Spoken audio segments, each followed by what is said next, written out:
Well, good morning. I want to welcome some of our snowbirds flew in over the last week, and glad to have you guys home. You shouldn't leave. You left and the whole world fell apart. And so I hope you learned your lesson, and I hope you'll stick around and get get some sand in your shoes, right? And settling in. And so it's always a blessing for our church to have half of our church come back home.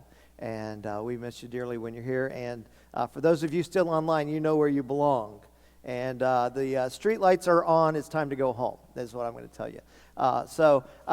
Anyway, we are glad you're here. If you haven't been here, we started a series a couple weeks ago going through the life of Abram. And really the overarching meta-narrative of Abram's life is that of a journey of faith. And so really what we are trying to learn is how to walk by faith in this journey that life is. And we've been dipping into the life of Abraham. And the scriptures unveil us little snippets of his life, little important stories that we can learn and we can glean from. And a couple weeks ago, we jumped into Abram's call out of Ur the Chaldees, and he answered the call of God on his life. And it wasn't a matter of where God was calling him or how God was going to get him there or what God was going to do for him when he got there. The only question that mattered was the question of who. And if we'll understand that, that's a first step of faith, is saying, you know what, God has called me to go with him, and wherever he is, that's where I want to be. That's what heaven's about. You understand, it's not about streets of gold and all that other mumbo jumbo. It's about being with God. And so in the Spanish language, we have the phrase to go with God, right? And so we want to go wherever we go. We want to go with God. And so that was 2 weeks ago. Last week we saw him make a terrible mistake and go down to Egypt. And so God called him to Canaan, but he went to Canaan and there were Canaanites and there was a famine. And so he made a decision to seek after the world's answer, and he went down to Egypt, and he began to have trouble there because he had lied. He first lied to himself, and last week we kind of settled on the point of the message being that, hey, listen, don't lie to people, but more than that, don't lie to yourself. Because we always first lie to ourselves and convince ourselves that the lie is the best thing to do, and then we lie to other people. And so if we could just stop lying to ourselves about things in life, then we will be a lot better off. And so he goes down to Egypt because of the famine in Canaan, and he fails the test of the famine. Things get bad, and rather than acting in faith, he goes back to the world's answer. And so we see that he failed that test. Today is actually, it's a victory. And isn't that how life goes? Sometimes you win and sometimes you lose. Sometimes you have good days and bad days. And some days your faith is strong and you make good decisions. Sometimes it's weak and you make bad decisions. And I want to let you know ahead of time today he's going to make a good decision. And he makes good choices today. And what's ironic is that he fails the test of famine, but he's going to win the test of fortune. You see, he comes back from Egypt very wealthy. And wealth brings its own problems, right? He's got too much stuff, and Lot has too much stuff, and they can't get along. And I'm telling you what I'm going to tell you, and then we'll get into it in a minute. But here they are, and they have conflict. And we like to think that if we were wealthy, all of our problems would go away. But really, wealth brings its own set of problems and own set of choices. And so he's got this watershed moment where he's going to have to make a choice that's going to determine really the direction of his future. And sometimes in life, we're faced with these colossal choices that we have to make. And I was trying to think of a personal story to tell you guys of one of these times in my life, and just kind of set the stage. When I was a youth pastor over in St. Petersburg, I had graduated from college. My junior year, between my junior and senior year, I did an internship at my church, and then I just stayed, and they never told me to leave. And so my senior year of college, I was the youth pastor there. My wife had a station wagon, one of those ones with the rear facing That's probably totally illegal now. But that was our youth bus. Like, that was our van that we carried the kids around in. And her and I, our senior year of college, we just were like, I was like 18, 19 years old, and the kids were like 16, 17 years old. So I was no way qualified to be their youth pastor. In fact, we'd go places, and the proprietor would come up and say, "Who's in charge here?" And it's because it was just crazy that way. But I worked there for about 9 years, and then it was time for me to move on, right? It's like that time where you get that angst, like, okay, I need to make a career move here. I need to probably, move. And there was a lot of extenuating circumstances that we don't have time to get into. But I remember sitting by the Hillsborough River in Tampa with one of the yellow notepads, writing a pros and cons list of all the things that could happen if I jump. And one of the things that I had done is I had specifically kept myself from looking for greener pastures, not greener pastors, greener pasture. Because sometimes in life we get our eyes focused on, hey, the grass is greener on the other side, and we hop the fence, and that's a really bad idea. So I really didn't want to look at where I needed to come before I knew I needed to leave. Does that make sense? And it was probably a God thing in my life at that time, because really those big choices that we have in life are really times where we can really mess things up. And so we say, okay, well, I'm going to leave this job and I'm going to go take another job. And we're kind of jumping out of the frying pan and into the fire sometimes. Or we say, you know what, I'm going to move from here and I'm going to go over to there, or the big choice of who we're going to marry, or what we're going to study in college so we can set our career path, right? These are these big colossal watershed moments where if the raindrop lands on this side of the Himalayas, it becomes this river, and if it lands on that side, it heads to a totally different river and different ocean altogether. And that watershed concept of, hey, we are at a precipice, and if we make the wrong choice, that's going to be very bad for us. So we've got to make faith-filled choices. And that's kind of where Abram is. He's at that place where things are really good, but they can't stay that way because of all the conflict that comes. And I want you to see this in its context. And if you will, stand with me in honor of God's word. We're going to be in Genesis 13 today. And we're going to see that colossal choices take choice considerations. Genesis chapter 13, beginning in verse 1, says, Then Abram went up from Egypt, he and his wife and all that he had, and Lot with him, to the south. We talked last week that he wasn't going south, he was actually going north, but he was going back to southern Canaan, southern Israel, to the Negev, right? So he returns up northward to the south. And Abram was very rich in livestock, in silver, and in gold. And he went on his journey from the south as far as Bethel, to the place where his tent had been at the beginning, between Bethel and Ai, to the place of the altar which he had made there at first. And there Abram called on the name of the Lord. Lot also, who went with Abram, had flocks and herds and tents. Now the land was not able to support them, that they might dwell together, for their possessions were so great that they could not dwell together. And there was a strife between the herdsmen of Abram's livestock and the herdsmen of Lot's livestock. The Canaanites and Perizzites then dwelt in the land. So Abram said to Lot, Please let there be no strife between you and me, and between my herdsmen and your herdsmen, for we are brethren. Is not the whole land before you? Please separate from me.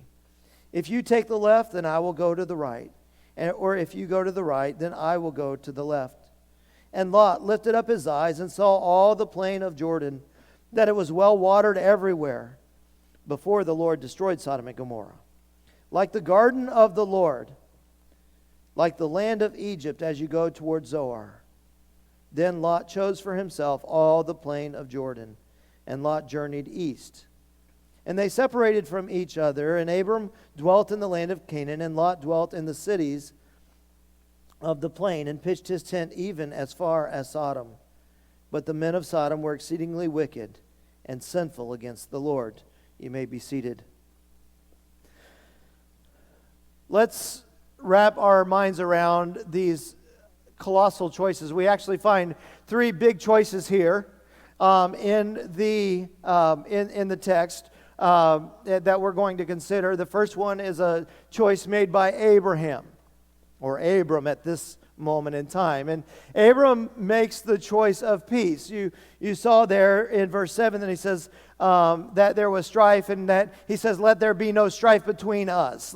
We are brethren, we are brothers, and so we are of the same blood. So let's not fight amongst ourselves. And so Abram held the position of the senior partner here.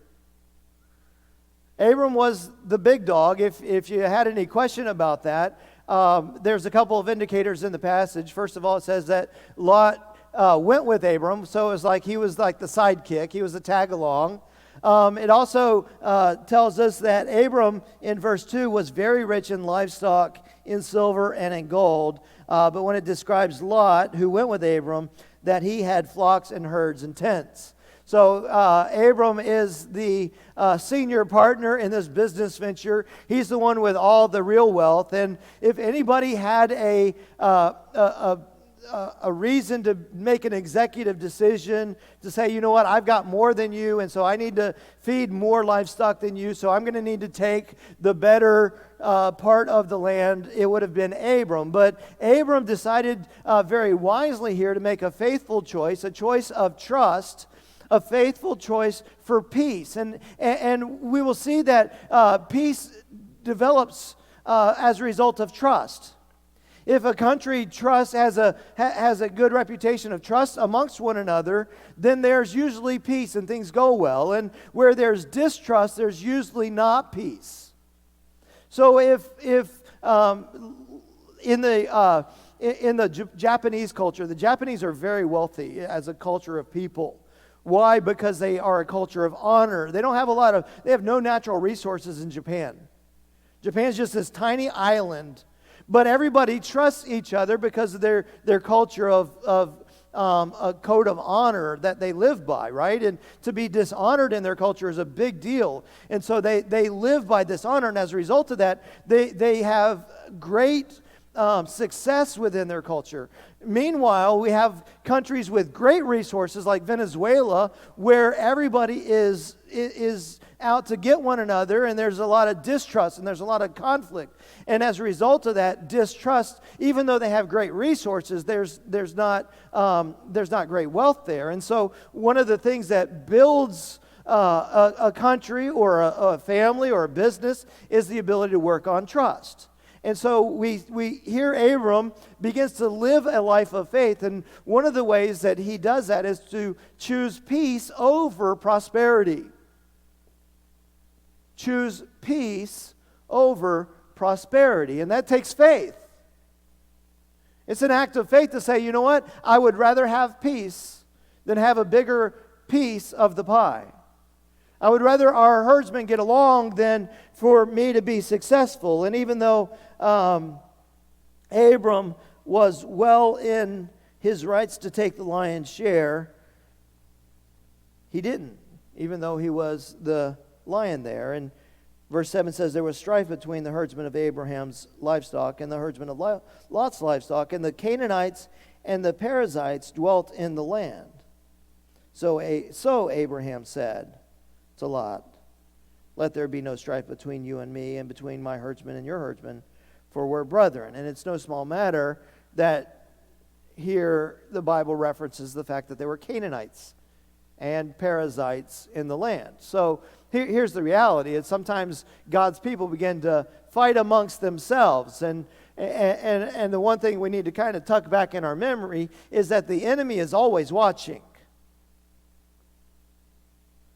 That whenever we, as a church body, if our church begins to argue and fight amongst itself, that the enemy lies at the door, right? He is waiting to pounce. It's like a bunch of hyenas. And then as soon as they see an opportunity, here they are going to come in and take over. And so wisely, he says, listen, if we are going to have peace with the Canaanites and keep them at bay, then we've got to have peace with each other because we're brethren.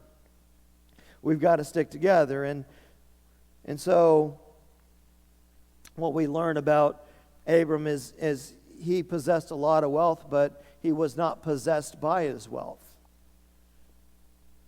Like, he owned a lot of stuff, but his stuff didn't own him. And he chose and he made a choice for peace. And this selfless act of letting Lot choose is really him saying, you know what, God, I'm going to let you choose. Whereas in the last test, he says, you know what, I'm going to take control of my life and I'm going to drive us down to Egypt. Now he's saying, listen, Jesus, take the wheel. Right? It's this concept of saying, okay, God, I'm going to remove self-interest from this equation and I'm going to let you decide. So he's seeking after peace. And so we see Abraham's choice. We see Lot's choice. Lot chose for himself. Verse 11, Lot chose for himself.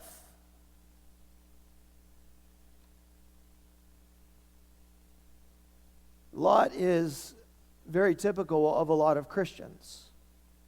What we see about Lot is that Abraham had learned the test of faith. He had learned the principle of living by faith. And Lot was kind of the one that tagged along with him, right? Verse 5 tells us that Lot went with Abram. And so wherever Abram went in obedience to God, there's Lot. And he's kind of like riding Abram's faith coattails. And this happens in church world a lot. There will be somebody in a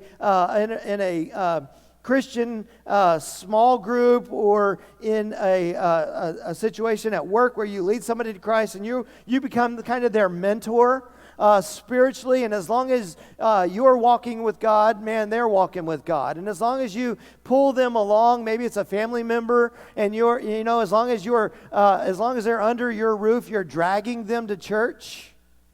And they're doing okay, and they're hitting all the same markers you are, but it's different for them because they're only doing it because they're following you, not because they're really following God. And so we see this context of separation begin here, where you're going to watch a compare and contrast story between the life of Abram and the life of Lot coming up in the next couple of weeks. And so as we see these guys right now, they're kind of a team. Every time you see Abram and every time you see Lot, they both go together. And it's like Mutt and Jeff, and it's like Batman and Robin, and Shaggy and Scooby. It's like wherever you see one, you see the other. And you would assume that they share the same faith, but their faith is the same, but it's different. Now we know Lot was a believer, but what we're going to see is that Lot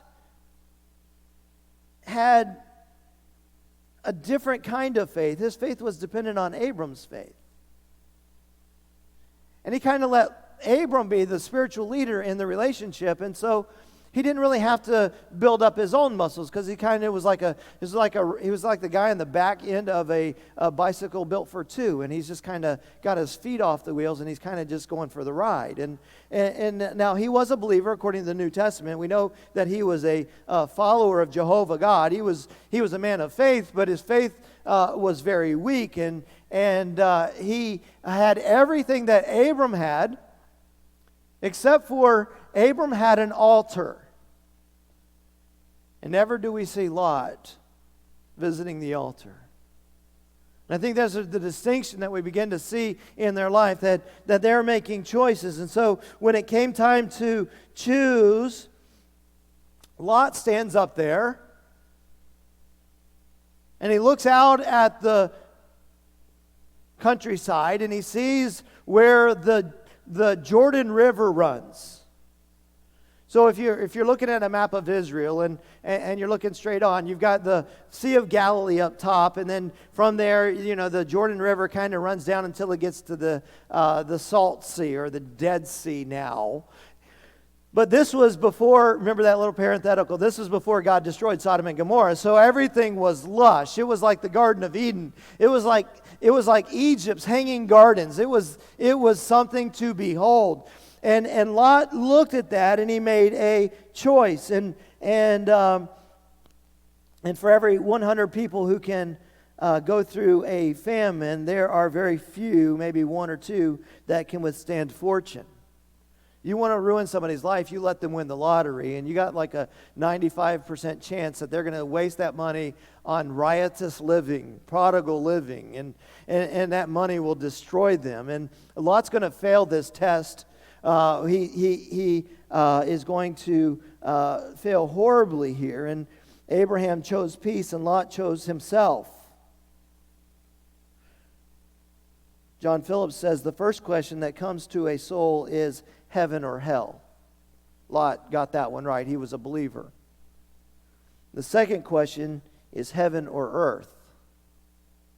And Lot had answered the first question when he left Mesopotamia. He answered the second question when he chose Sodom, according to John Phillips. Man, that's a really convicting statement, right? The first question for a soul is heaven or hell. The second question for a soul is heaven or earth. And most of us, if we're honest, we struggle with that because we would choose the things of this world. We're like, well, Lord, I pray, may the things of this world grow strangely dim. Right? God, help me to be blinded towards the lush vegetation of the Jordan Valley. Verse 14, we see the third choice. And the Lord. So God makes a choice. So we looked at Abram's choice and Lot's choice, and now the Lord says, Abram, after Lot had separated from him, lift up your eyes now and look from the place where you are, northward, southward, eastward, and westward. For all the land which you see I give you and your descendants forever. And I will make your descendants as the dust of the earth, so that if a man could number the dust of the earth, then your descendants also could be numbered. Arise, walk in the land through its length and its width, for I give it to you. Then Abram moved his tent and went and dwelt by the terebinth trees of Mamre, the oak trees of Mamre, which are in Hebron.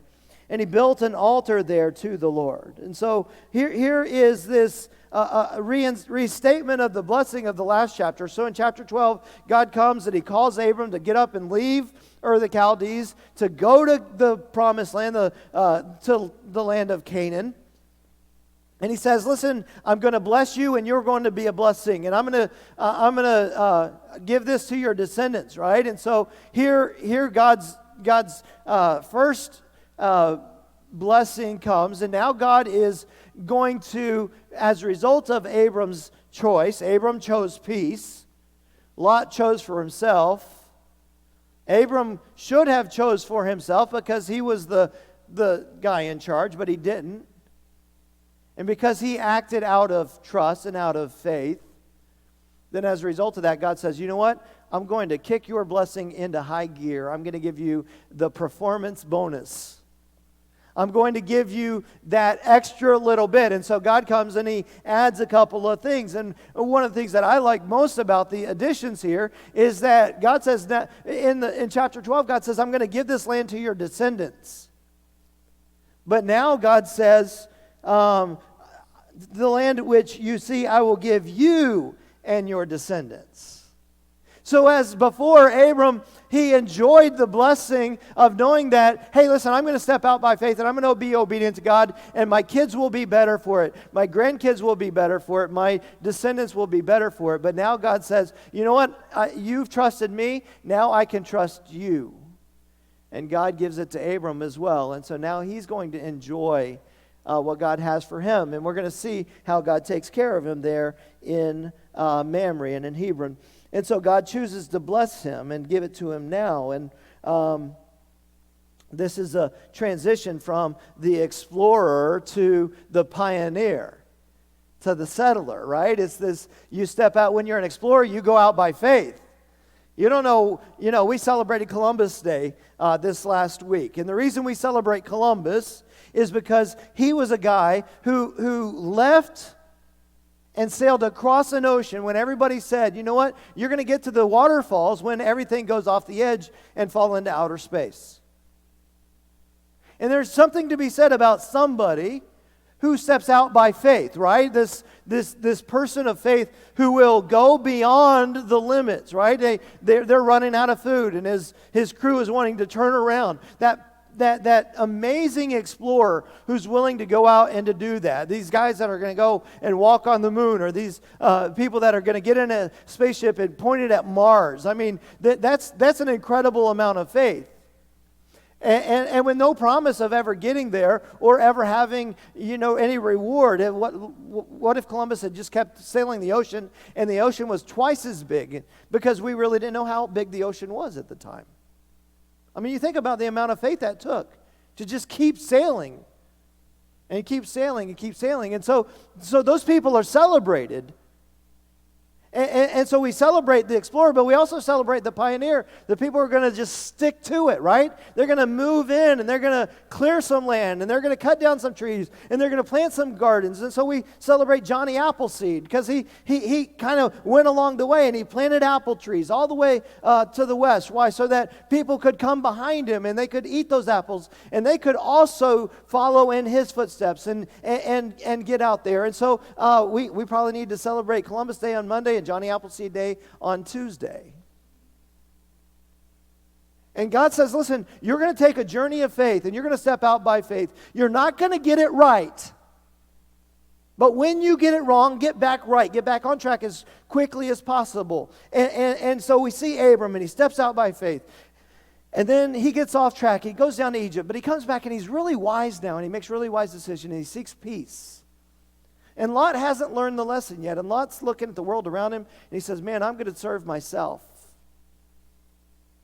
So he makes a choice of desperation, a choice of scarcity. And Abram made the right choice. And so God says, you know what? I'm going to choose to bless you even more than I was going to bless you. Never underestimate God's ability to bless you more than he's already blessed you. This is a blessing. Where you are right now is a blessing. You got here from somewhere. And last time I checked, when you were born, you came into this world with no clothes on. Right? What did Job say? Naked I came into this world, and naked I'll leave, right? So you're doing better than you started. Like, you were a total buffoon back then. You didn't know anything. Somebody had to do everything for you. And you actually got yourself up today, brushed your own teeth, you got dressed, and you are here. Like you've made something of yourself. But don't underestimate the fact that God could bless you more if you just demonstrate more faith. And the more you live by faith, the greater you will see God, right? How great is our God? Sing with me. Let's answer the question. Right? God is great, but he's so much greater than we could ever imagine. And we only experience that greatness when we step out by faith, and we live and we make choices by faith. And so let's make some choices by faith. So Abram made colossal choices. And so let's drill a little deeper into the considerations that helped him make those choices. Some choice considerations.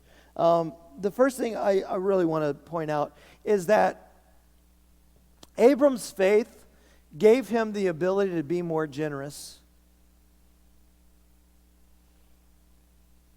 Fear breeds scarcity. Faith breeds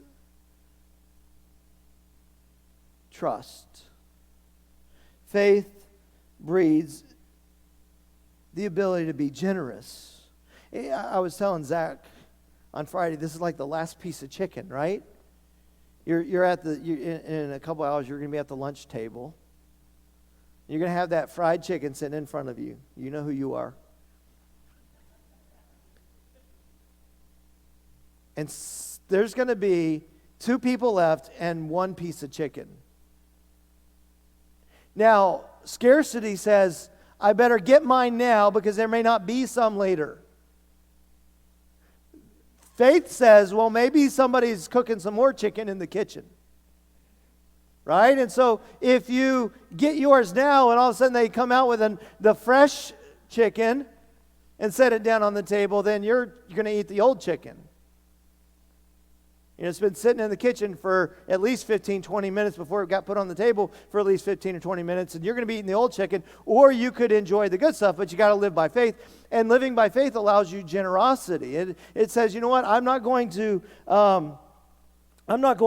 have to get all I can and can all I get. That's why we ran out of toilet paper last season. Right? It's scarcity. Well, I've got to hurry up and get mine because I don't trust that there will be any for me in the future. But if you live a life of faith, oh, you're really living by faith if you don't buy toilet paper, right? But Abram's decision allowed him to be generous. And it was predicated on the fact that, you know what? I don't have to get mine. I don't have to do a land grab. I don't have to win this strife. I can let God decide what the blessing will be. I can let God decide what the better choice will be. Somebody said, name one place where you need to give up control and trust God to provide. What's one place in your life that you just need to say, God, you're in charge of my employment. God, you're in charge of my bank account. And you say, okay, God, you're in charge of this, that, or the other, and then that frees you up to be generous. Frees you up to have peace, not strife. If I'm fighting you over the last piece of chicken, we're not getting along. And there may be an area, a place in your life where you just need to say, hey, God, you take care of this. And then you have the freedom to be generous. Name one person that you're relying on to be your provider. Well, I can't live without them. I can't get by without them. And instead, repent and ask God to say, like Abraham, let me put my trust in you and not in this land or these people or all these things. Maybe God's asking you to give up some things. What I find amazing about Abram's generosity and his choice of faith is that how much peace it gave him. Abraham was a wise guy. He was smart, brilliant, and no doubt he had considered and thought through this process. So here's what I'm going to do. Our herdsmen, I keep getting these rumors that these herdsmen are fighting with these herdsmen, and we're getting too big for our britches, right? And so we need to separate. And how am I going to do this? What am I going to do to separate? Do I cut the pie and or do I just say, hey, I'm the boss. I'm going to take this and you can get the leftovers. He no doubt he had given this some thought. And no doubt he had given it enough thought to know that if I give Lot, that stinking nephew of mine, who's following me around, living off of my business, if I give him the choice, he's gonna stab me in the back. I am 100% confident that Abraham knew that Lot would choose Jordan, the better land. He had lived with him. He had traveled with him. He knew him. He knew that he was worldly minded. That Lot was going to grab the best piece possible and not respect Abram's position or what Abraham had done or who Abraham was. But Lot thought he chose the better of the two options, but Lot hadn't considered what he didn't know. Lot did not consider what he did not know. Do you ever consider what you do not know? I don't a whole lot, because that's a deep thought. But when you're making a colossal choice, you've got to, you got to survey the property, but you better think about the things that you don't know. What Lot didn't know is that God had already been plotting to destroy Sodom and Gomorrah. Like, okay, I'm gonna pick up this piece of land, but God says I'm getting ready to nuke that land. You probably should ask God first. Secondly, faith gave Abram separation from sin.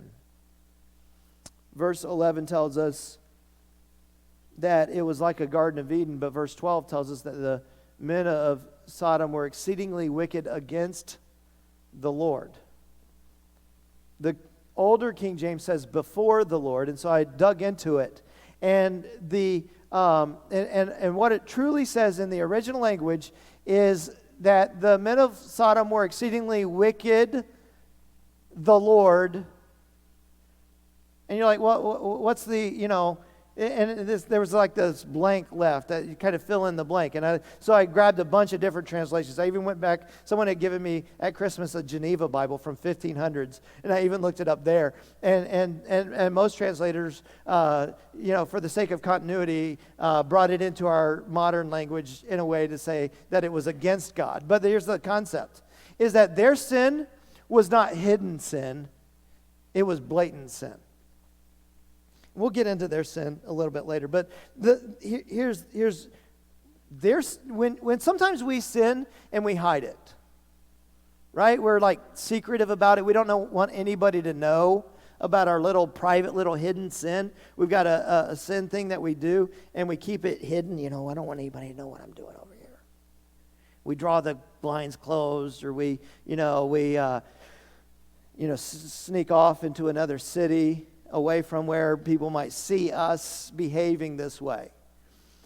That was not the sin and the wickedness of Sodom. Their sin was against God and before God. Their sin was out in the open. They didn't care about God. In fact, they were flaunting it and parading it against God. Right? And so there's this idea here that Lot knew what he was getting into. Lot knew that he was getting into a lush place, but also a lust place. Right? So I'm going to go down there where everything is good and green, but there's wickedness in that place as well. He made a conscious choice of saying, you know what, I can handle it. What I love about Abram is this idea of separation keeps appearing. Right? And so when Abram makes a choice of faith, that choice of faith takes him further and further away from sin. And really that's kind of the walk of faith, the journey of faith, is when we make wise, godly decisions, it leads us away from temptation and away from sin. And do you remember the Lord's model prayer? He says, the disciples came to Jesus and said, teach us to pray. And Jesus said, okay, pray like this. And then Jesus says that phrase, lead us not into temptation. Well, this is God doing that. This is how God leads us away from temptation. He's leading Abram further and further away from sin. Remember Joseph's story here. Well, let's get to that in a minute. Look, he says in verse 17, arise, walk in the land through its length and width, for I give it to you. And Abram moved his tent. And he went and dwelt by the terebinth trees of Mamre, which are in Hebron, and built an altar there to the Lord. And so we see him moving further and further and further away from Sodom and from the temptations of all of that. And so, number 3, faith gave Abram freedom from resentment. Faith allows Abram to move away from Sodom and Gomorrah, but also to leave behind any kind of resentment. Why? Because he acted in good faith. His faith wasn't in the land, his faith was in God. I'm not going to try to solve my own problems anymore. God, I'm going to let you solve them. And so he creates this scenario where Lot makes the choice, and Abram kind of knows that Lot's going to choose the wrong things, and so God's going to have to be the one to remunerate him for that. And so faith acts in a kind of a fatalistic way, right? Faith is a little bit like fatalism. It's kind of like the que sera, sera thing, right? Whatever will be, will be. But it's not, because it doesn't place its results in the things of this world. It puts all the results in God's hand. And so we act by faith. We step out by faith, and when we step out by faith, we say, God, I don't know how this is going to work out, but I'm not going to try to get my own. I'm going to let you decide whether I'm blessed or not. And so he steps out by faith, and God blesses him for that. And Abram entered into this contract saying, you know what? It doesn't matter whether I get the east or the west. Because if I act by faith, then God's going to take care of me either way. And maybe God will take care of me by giving me the great lands of the Jordan Valley, or maybe God will just make things better for me in Hebron. I really don't know, but I'm going to trust God with this. It's kind of like Joseph in that, that you meant it for evil, but God meant it for good. God's going to take this, and God's going to do something out of it. And so Abraham approached this colossal choice with these choice considerations. Number one, I'm going to seek peace, and I'm going to have the freedom to just say, hey, you know what? You take whatever you want. If you go to east, I'll go west. And you take whatever you want, Lot. And God's going to take care of me. You take the land, God will take me. And that's cool. And he gave him separation from the sinfulness of Sodom. And it gave him separation and freedom from resentment, because whatever God decided to bless him with or curse him with, it was God's choice and not his choice. And he kept, in that way, he kept a relationship with Lot. Like he wasn't angry at Lot for stabbing him in the back. And there's something to be said for that. Look at verse 14 again. It says, the Lord said to Abram, after Lot had separated from him, lift up your eyes now and look from the place where you are, northward, southward, eastward, and westward. For the land which you see I will give you and your descendants forever, and I will make your descendants as the dust of the earth, so that if a man could number the dust of the earth, then your descendants also could be numbered. Arise, walk in the land through its length and width, for I give it to you. And Abraham moved his tent and went and dwelt by the terebinth tree of Mamre, which are in Hebron, and built an altar there to the Lord. So we see the facts of Abraham's decision for peace, and Lot's decision for self-service, and God's decision to bless Abram's faith. And we see Abram's faith expressed in the fact that because he lived by faith, he could be more generous and just say, you know what, you do whatever, and God will take care of my needs. And so he could give more freely, even to Lot, who stabbed him in the back. And then as a result of that, God that helped him separate himself from the sinful desires of the people who were living in the lush land and living in the extravagance of the Jordan Valley there. And not only that, but it also meant that he didn't have to be resentful when bad things happened or people took advantage, because ultimately God was going to be the one to take care of him. And we see the future of what comes as a result of this. The consequences of his actions was, first of all, a renewed vision. There, God says, Abram, lift up your eyes. So, I don't know, maybe Abraham was a little discouraged that Lot had stuck it to him, right? Or, I'm going to take the Garden of Eden that's over here, and you take the desert, rocky hills over here in Hebron. You ever been stabbed in the back and you're like, wow, that hurt? And God comes and he says, chin up, buddy. He says, lift up your eyes. And this is remarkable. This is amazing. Because I didn't read this the first couple times through. But God says, lift up your eyes. So his eyes must have been discouraged and looking down. And God says, I want you to look north, south, east, and west. I'm going to give it all to you. Now, when he looked east, you know what he saw? Lot. Because he had just given Lot everything to the east. And now God's saying, hey, listen, I'm not just going to give you all the other areas. I'm giving you the stuff you just gave away. And the principle there is you cannot outgive God. Anything you place in God's hands is not lost to you. God gave that land back to Abram. Hey, Abram, I know you just gave that to Lot, and I think that's an admirable thing to do. That was a real step of faith. That was really generous of you. Now, chin up, buddy. I want you to look out at the land, and I want you to look north, south, west, and east, and I'm giving you that land back. I'm giving you that land as well. And so we walk in confidence as believers. We're not discouraged. We can be more generous because we live by faith. And so that means that we don't walk with our head down and we don't get discouraged much because our faith is not on whether we got the best piece of land or the worst piece of land. We walk in confidence. And God says, arise, I want you to go take a walk. And everywhere you walk, everywhere the foot of your sandal lands, I'm going to give you that land. I mean, that's a pretty big conquest, right? That's the easiest war you could ever fight. God says, I want you to take a walk, and wherever you walk, I'm going to give you that land. Well, some of that land was Perizzite land, and some of that land was Canaanite land. And he didn't even have to go to battle with them. Why? Because God was going to give it to him. And so we walk in confidence. Here's how the Bible says it, 1 John chapter 5. It says, whatever is born of God overcomes the world, and this is the victory that overcomes the world, our faith. He who overcomes the world, or who is he who overcomes the world but he who believes that Jesus is the Son of God? So we as believers, we walk in faith. Why? Because Jesus already won the victory. We walk in confidence. We live by faith. We walk in confidence. We have this renewed vision.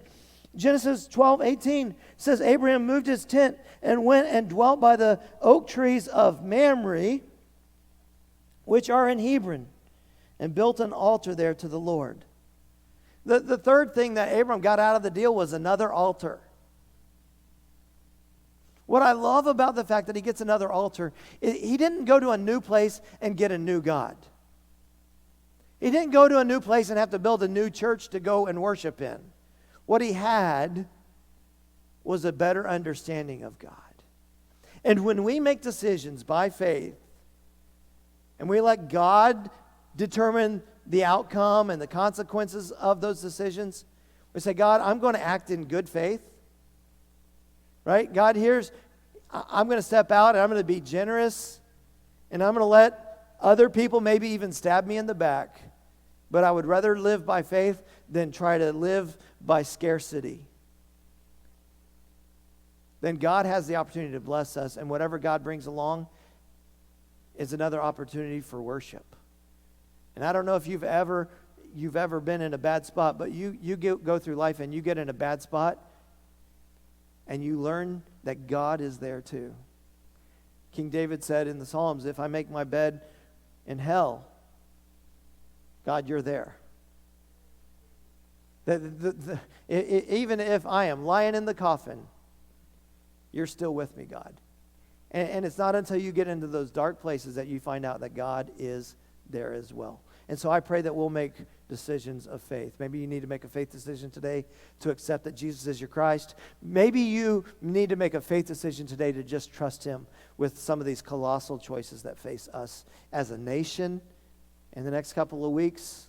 As believers who are navigating some really big decisions in life that deal with our family or our finances or our jobs, whatever those are, I pray that you will bathe them in prayer and that you will act in faith, that you do what God has called you to do, and you be obedient to God, and you be generous and let God handle all the fallout that may come in your life. Let's bow.